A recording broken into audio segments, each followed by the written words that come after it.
이제 다 같이 함께 오늘 함께 나누실 말씀을 봉독하도록 하겠습니다. 오늘 우리가 함께 나눌 말씀은 빌립보서 4장 1절 말씀입니다. 빌립보서 4장 1절 말씀 우리 같이 함께 한 목소리로 봉독하겠습니다. 신약 성경 제가 가진 성경책은 321쪽에 있습니다. 다 찾으신 줄 알고 함께 한 목소리로 합독하겠습니다.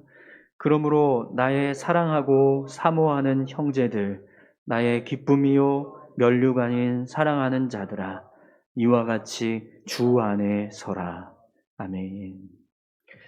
우리 다 같이 함께 찬송가 445장 함께 찬양하시면서 오늘 드려진 예물을 하나님 앞에 봉헌하겠습니다.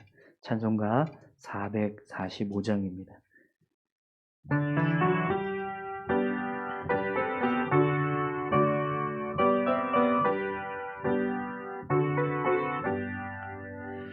대산을 넘어 험곡에 가도 빛 가운데로 걸어가며 주께서 항상 지키시기로 약속한 말씀 변치 않네.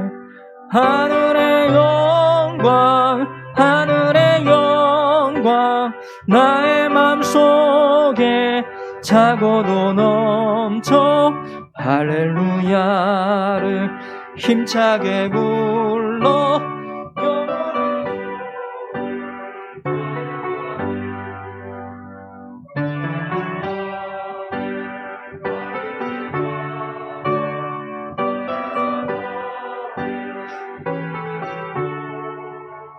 나에게 밝은 빛이 되시니 길 잃어버릴 염려 없네.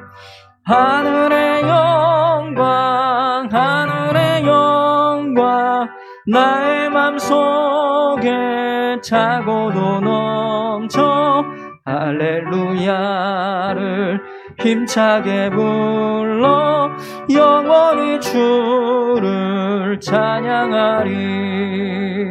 광명한 금이 마음에 받아 찬란한 천국 바라보고 할렐루야를 힘차게 불러 날마다 빛에 걸어가리. 하늘의 영광 하늘의 영광 나의 맘속에 차고도 넘쳐 할렐루야를 힘차게 불러 영원히 주를 찬양하리. 아멘. 다 같이 함께 드려진 예물을 위해서 기도하겠습니다. 하나님 아버지 감사합니다. 이 시간 하나님 앞에 귀한 예물을 올려드립니다. 하나님 이 예물을 기뻐 받아주시고 하나님의 나라와 또 몸된 교회를 위해서 온전히 사용될 수 있도록 은혜 베풀어 주시옵소서. 특별히 오늘 이 강단에 또 아름다운 꽃을 또 준비한 귀한 손길이 있습니다.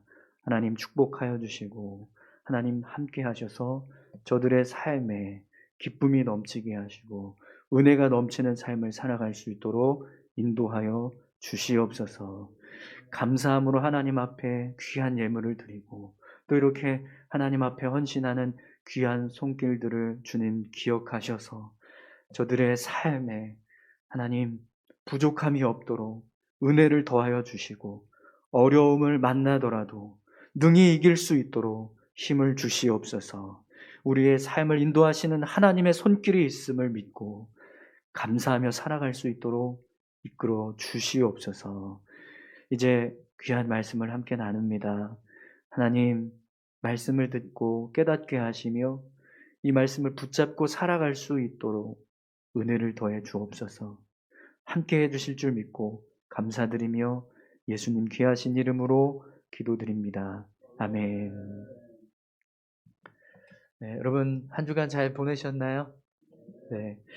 오늘 빌립보서 4장 1절의 말씀을 가지고 이와 같이 주 안에 서라라는 제목으로 같이 함께 말씀을 나누겠습니다. 여러분 그동안 우리가 이 빌립보서 말씀을 순서대로 보고 왔었는데요. 오늘은 그 순서를 좀 중단하고 오늘 본문의 말씀을 통해서 은혜를 나누려고 합니다. 사실 지난 몇 주간 동안 제가 빌립보서 말씀을 준비하면서 계속 제 마음에 이 빌립보서 4장 1절 말씀이 걸림이 있었습니다. 설교를 준비하기 위해서 제가 계속 이 4장의 말씀을 반복해서 읽어나가는데 계속 제 마음에 1절 말씀이 걸려서 왜 이 말씀이 자꾸 내 마음에 걸릴까 이런 마음이 있었는데요. 그래서 이 1절 말씀을 좀 깊이 묵상하는 시간을 가졌습니다. 그런데 그 과정 중에 하나님께서 저에게 무언가를 말씀하시고 싶으신 그 뜻이 있나 보다. 그런 깨달음이 있더라고요. 그래서 말씀을 묵상하면서 하나님께 어떤 말씀을 하기 원하십니까? 라는 물음을 하나님 앞에 드렸습니다. 그런데 하나님께서 그때 저에게 이런 마음을 주시더라고요. 경조야, 너 지금 어디에 서 있니? 나는 내가 지금 나와 함께하고 있다면 나는 언제나 너를 지지하고 축복한다. 그런 마음이 제 안에 생겼습니다. 그런데 그런 하나님의 음성이 제 마음 가운데 들렸을 때 제가 선뜻 네, 주님 제가 주님과 함께하고 있습니다 라는 답을 할 수가 없었습니다. 그래서 최근에 저의 삶의 모습들을 다시 돌아보기 시작했어요. 내가 어떻게 살았지?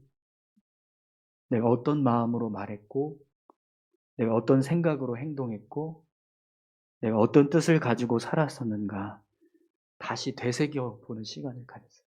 그러면서 하나님께 이렇게 기도했습니다. 하나님, 혹시 제가 하나님과 함께하지 못하고 행동한 것이 있었다면 용서해 주십시오. 혹시 제가 하나님과 함께하지 않고 말한 것이 있었다면 용서해 주십시오. 하나님, 하나님과 함께하지 않고 결정한 것이 있었다면 용서해 주십시오. 그렇게 회개 기도를 드리는 시간을 가졌었는데요. 그런데 여러분, 저는 오늘 이 말씀이요, 저뿐만 아니라 우리 모두에게 하나님께서 우리를 향해서 말씀하시고 계시는 주님의 음성이라고 생각합니다. 여러분, 지금 어디 서 계십니까? 여러분이 하나님과 함께하고 있다면 하나님은 여러분을 계속해서 지지하고 축복하실 겁니다. 그렇기 때문에 지금 내가 어디에 서 있는가를 점검하는 것이 필요합니다. 여러분, 지난 2021년도의 시작이 엊그제 같은데 벌써 3개월밖에 남지 않았습니다. 그동안 우리가 살아왔던 삶의 모습들을 한번 돌아보시기 바랍니다. 여러분, 우리가 그동안 정말 많은 변화를 겪었습니다. 특히 이 코로나 팬데믹으로 인해서 신앙의 틀이 완전히 바뀌는 경험을 했어요.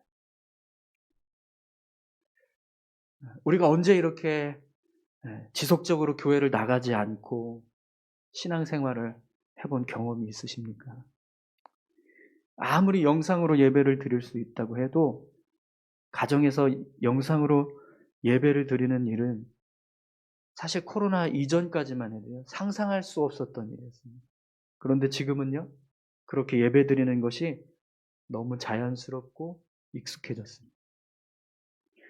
그래서 사실은 이런 예배 방식이 변화가 되고 또 신앙생활의 변화들이 되어서 그것 때문에 우리에게 여러 가지 유익한 점도 많이 생겼어요. 우리가 어디서나 하나님을 예배하고 찬양할 수 있는 그런 예배의 자유를 누릴 수 있게 되었어요. 이것은 분명히 예배 방식의 변화 때문에 이루어진 좋은 점이라고 할 수 있습니다. 전에는 꼭 성전에 나와야지만 우리가 예배했다라고 그렇게 생각했는데 지금은 그렇게 생각하시는 분이 거의 없으실 겁니다. 이것은요, 교회 사역이 성전 중심에서 우리 삶의 중심으로 변화가 된 아주 좋은 예라고 할 수 있어요.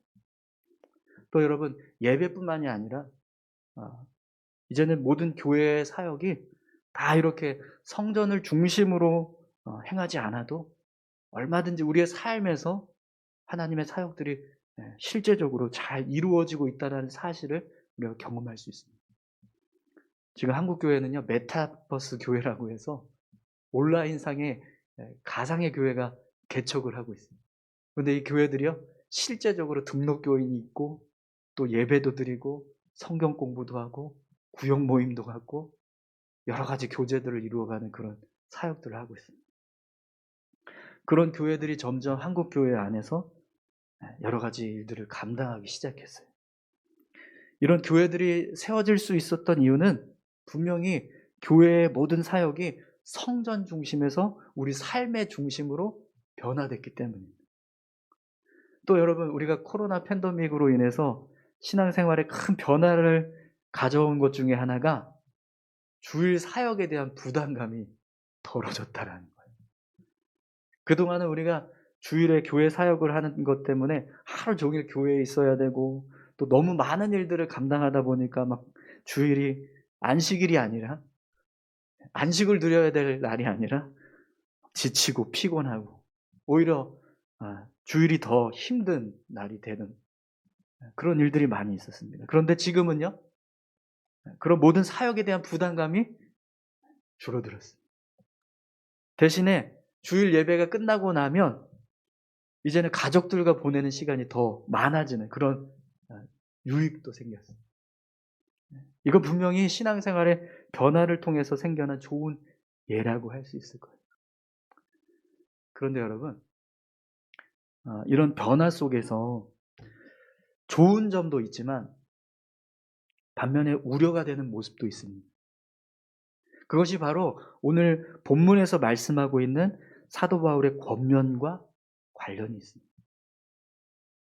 우리가 성전이 아닌 가정에서 예배를 드리고 또 온라인상에서 교회를 세우고 사역을 이루어가고 또 가족들과 더 많은 시간을 보내게 되었다 해도요, 이것이 주 안에서 온전하게 이루어지고 있는가, 그것에 대해서 점검할 필요가 있습니다. 여러분, 만약 우리가 이 모든 일들을 주님 안에서, 신앙 안에서 온전히 이루어가지 못하고 있다면 오히려 이런 변화들은요, 우리에게 전혀 유익이 될 수 없습니다. 전에 영상 예배를 드리는 것 때문에 새신자반이라고 하는 책에 보면 몇 가지 문제점을 지적하는 게 있어요. 그 책의 내용에 보면 이런 내용들이 있습니다. 교회를 나갈 수 없는 어쩔 수 없는 상황에서 이렇게 영상 예배를 드리면서 가정에서 예배를 드리는 모습은 정말 아주 훌륭한 신앙의 모습이 될 수 있습니다.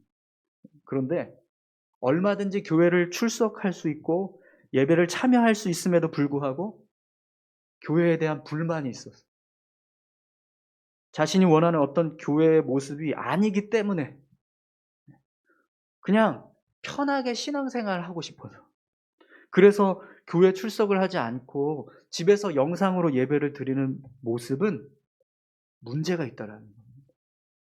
왜냐하면 성도의 신앙생활은요, 그냥 단지 예배를 드리는 것을 끝나는 게 아니라 성도의 교제와 봉사와 헌신을 통해서 섬기는 모습이 있고 전도와 선교를 통해서 사명을 감당하는 모습도 함께 있어야 되는데 그런 것들이 싫어서 혹은 교회에 대한 어떤 불만이 있어서 단지 교회에 나가고 싶지 않아서 그래서 교회를 출석하지 않고 집에서 영상으로 예배를 드린다라고 하면 그건 분명히 잘못된 신앙의 모습이라는 거예요. 여러분 주일에 가족들과 더 많은 시간을 보내게 되었다라고 해서 그것이 무조건 그냥 우리 가정에 유익한 일이라고 말할 수 있을까요? 어느 곳에서든지 우리가 하나님을 자유롭게 예배할 수 있게 되었다라고 해서 그것이 무조건 우리에게 좋은 것만 줄까요? 여러분 만약 우리가 주 안에 있지 않다면 이 모든 일들은요 우리에게 전혀 유익하지 않게 될 겁니다. 그래서 여러분 오늘 본문에서 사도 바울이 우리에게 이렇게 권면하고 있습니다. 그러므로 나의 사랑하고 사모하는 형제들, 나의 기쁨이요 면류가 아닌 사랑하는 자들아, 이와 같이 주 안에 서라. 우리가 주 안에 서 있어야 성전에서 예배를 드리건 가정에서 예배를 드리건 우리의 예배가 진정한 예배가 될 수 있고 성전에서 봉사를 하건 가정에서 가족들과 관계를 맺건 그것이 우리에게 유익이 될 수 있다라는 겁니다.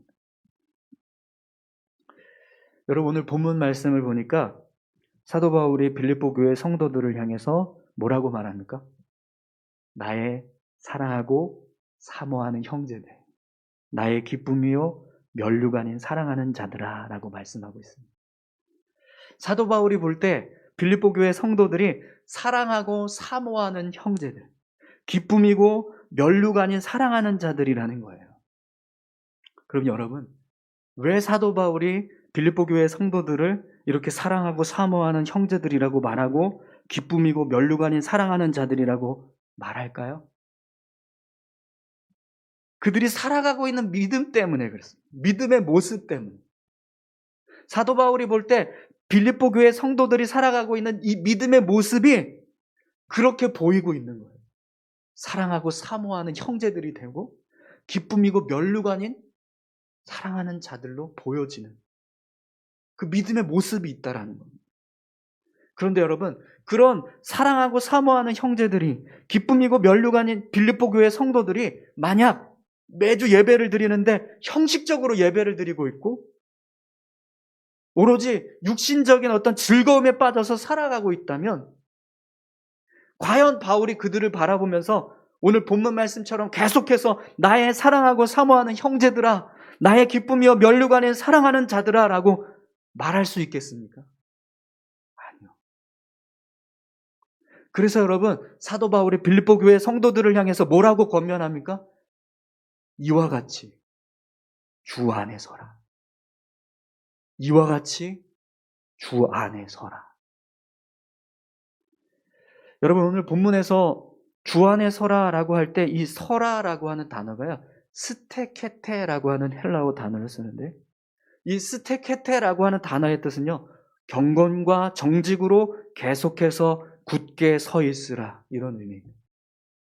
그래서 이 단어를 사용할 때 어떤 상황에서 쓰냐면 초소 근무를 하고 있는 군인이 졸음이 와요. 그런데 그 졸음을 떨쳐내고 졸지 않고 근무를 서기 위해서 있는 모습, 그 모습을 표현할 때 이 스테케테라고 하는 단어를 사용한다. 우승을 하기 위해서 경기를 치르고 있는 운동선수가 최선을 다해서 승리를 위해 경기를 치르고 있는 모습을 표현할 때 이 스테케테라고 하는 단어를 쓴다는 거예요. 그럼 여러분, 오늘 사도 바울이 본문에서 빌립보 교회 성도들에게 이와 같이 주 안에 서라라고 말할 때 이 주 안에 서라라고 하는 이 명령은 어떤 의미를 가지고 말씀하는 겁니까?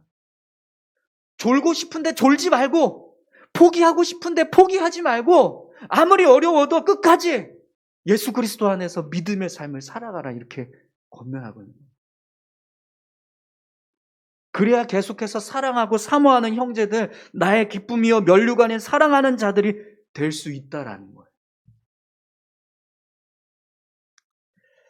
여러분 또 이렇게 말씀드리니까 또 이런 식으로 오해하시는 분들이 있을지 모르겠습니다. 그러면 우리가 하나님께 사랑받기 위해서 뭔가 무조건 뭘 열심히 해야 된다는 겁니까? 그렇게 하지 않으면 하나님이 우리를 사랑하지 않는다고 말하는 건가요? 아니요. 그런 말을 하는 게 아닙니다. 여러분 하나님은요 우리가 믿음의 삶을 살아가건 믿음으로 온전히 살아가지 못하건 상관없이 우리를 사랑하십니다. 왜냐하면 이미 하나님은 우리의 아버지가 되시고 우리는 하나님의 자녀가 되었기 때문입니다. 그런데 여러분, 자녀들 중에도요, 부모의 마음을 근심케 하는, 아프게 하는 자녀들도 있어요. 그들이 살아가고 있는 모습 때문에 부모가 기뻐하고 즐거워하는 것이 아니라 걱정하고 염려하고 안타까워하고 마음 아파하면서 살아가고 있는 자녀들도 있다라는 거예요. 사랑하는 성도 여러분, 여러분은 지금 하나님 앞에 어떤 모습으로 살아가고 계십니까? 여러분 주 안에 서 계신가요? 제가 아까도 말씀드렸지만 하나님께서 저에게 경조야, 너 지금 나와 함께하고 있니? 그렇다면 나는 너를 언제나 지지하고 축복한다. 그렇게 말씀하시는데 제가요, 선뜻 네 주님, 제가 주님과 함께하고 있습니다, 이 말을 못하겠더라고요. 그래서 하나님께 혹시라도 제가 하나님과 함께하지 못하고 행동한 것 있으면 용서해 주십시오. 제가 하나님과 함께하지 않고 말한 것 있으면 용서해 주세요. 하나님과 함께하지 않고 결정한 것 있으면 용서해 주세요. 그렇게 기도했습니다. 여러분 지금 저와 여러분들에게는요, 이런 믿음의 점검이 필요합니다. 여러분 주 안에 서 계십니까? 주님 안에 서서 예배하고 계십니까? 주님 안에서 믿음의 삶을 살아가고 계신가요? 여러분 신약에서 예배라고 하는 표현을 쓸 때요, 프로스퀴네오라고 하는 단어를 주로 사용하는데, 이 프로스퀴네오라고 하는 단어의 뜻은요, 무릎을 꿇다, 허리를 굽히다. 우리가 예배를 드릴 때 진정한 예배는요, 자리에 참석하는 게 아니라, 형식적인 어떤 의식을 참여하는 게 아니라, 앞에서 설교하고 있는 설교자가 설교를 할 때 그 설교를 듣고 뭔가 감동이 있고 뭔가 마음에 와닿는 것이 있을 때만 우리가 예배의 은혜가 되었다, 은혜 받았다라고 말하는데, 그게 아니라는 거예요. 예배는요, 우리가 무릎을 꿇는 겁니다. 하나님을 향해서 허리를 굽혀서 겸손히 서는 것을 예배라고 말한다는 거예요. 설교를 듣고 감동이 되는 것도 중요하지만 그 전에 먼저 하나님 앞에서 나를 내려놓고 참된 예배자가 되어야 예배가 시작이 된다는 거예요. 제가 금요일에 어떤 일이 있어서 어느 사무실에 갔었는데, 그 사무실 직원분 중에 한 분이요, 저를 이렇게 맞아주시는데 90도로 인사를 하시는 거예요. 정말 정확하게 딱 90도가 됐어요. 그래서 처음에는 그렇게 인사를 하니까 너무 부담이 되더라고요. 그런데 나가는데 또 그런 식으로 인사를 하시는 거예요. 그래서 저도 미안한 마음에 허리를 최대한 굽혀서 인사를 했습니다. 그런데요, 고개를 드는데 마침 그분의 눈빛을 봤어요. 제 마음에 그 눈빛 속에 어떤 느낌이 들었냐면, 이분이 지금 90도로 인사하고 있는 이 행동을 할 때 그 상대방이 어떤 모습으로 이걸 봤나, 이걸 평가하고 있는 게 느껴지더라고요. 그러니까 제가 이 젊은 사람이 내가 90도로 인사했는데 이 인사를 어떻게 받고 있나, 이걸 이 사람이 딱 보는 듯한 느낌이 확 들었어요. 겸손한가? 교만한가? 진실한가? 거짓된가? 이런 걸 판단하고 있는 눈빛이 보여서 제가 고개를 돌려서 이제 밖으로 나가는데 뒤통수가 너무 따갑더라고요. 내가 고개를 더 숙였어야 되나 이런 마음이었습니다. 여러분 저는 그분의 그 90도 인사가 하나도 반갑지 않았습니다. 오히려 부담스러웠어요. 여러분 지금 여러분은 하나님을 향해서 어떤 마음으로 예배하고 계십니까?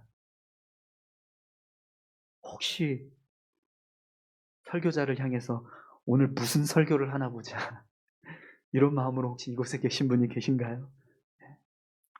그런 분은 없을 거라고 생각합니다. 그런데 만약에 그런 분이 계신다면 그분은요, 아직 예배를 시작하지 못한 거예요. 왜요? 예배는 프로스퀴네요. 무릎을 꿇다, 허리를 굽히다. 하나님을 향해서 무릎을 꿇고 허리를 굽히며 그런 마음으로 하나님을 향해 겸손히 서는 사람이 예배를 시작할 수 있기 때문에 그렇습니다. 여러분, 오늘 본문 말씀에 보면 바울이 이와 같이 주 안에 서라라고 말씀하고 있습니다. 그럼 여러분, 이와 같이가 무엇을 지금 말씀하는 걸까요? 제가 지난번에 이 빌립보서 4장 1절에서 5절까지 말씀 설교하면서 그런 이야기를 했어요. 이 4절 1절이 3장의 결론부라고 말씀드렸습니다. 왜 그러냐면 이 성경에 보면 3장과 이 4장 1절이 같이 끝나요. 한번 성경을 한번 보시겠어요? 오늘 본문 보면 21절 다음에 4장 1절로 시작이 되는데, 근데 이 문단이 끝나는 단락은 1절에서 끝이 나요. 그리고 2절부터 다시 시작이 됩니다. 사실은 원래대로 하면 3장 22절인 거예요.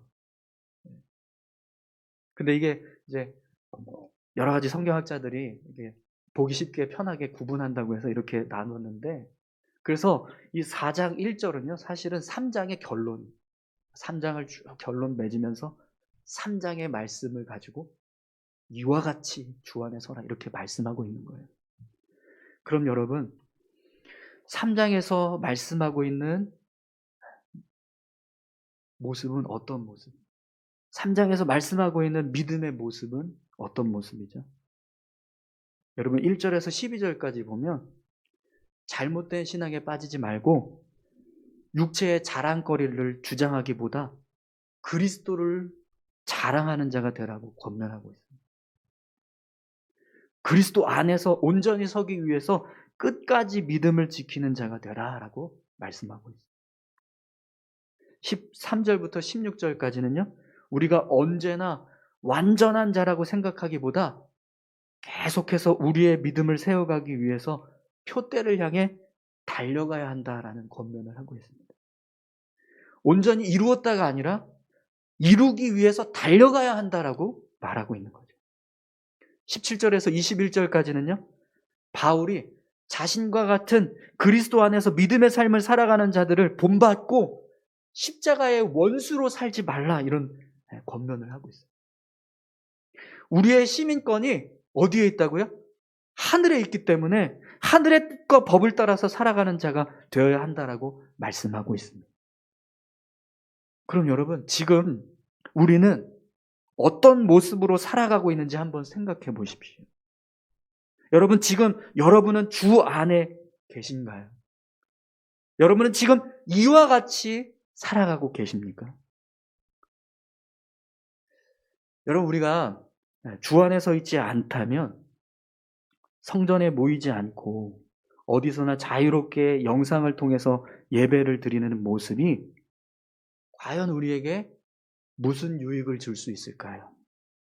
만약 우리가 주 안에 서 있지 않다면 오히려 그렇게 예배를 드리는 것은요, 점점 더 우리의 신앙을 무너지게 하는 일이 될 겁니다. 우리는 점점 더 하나님과 멀어지는 삶을 살게 될 거예요. 여러분, 지금 어떤 예배를 드리고 계십니까?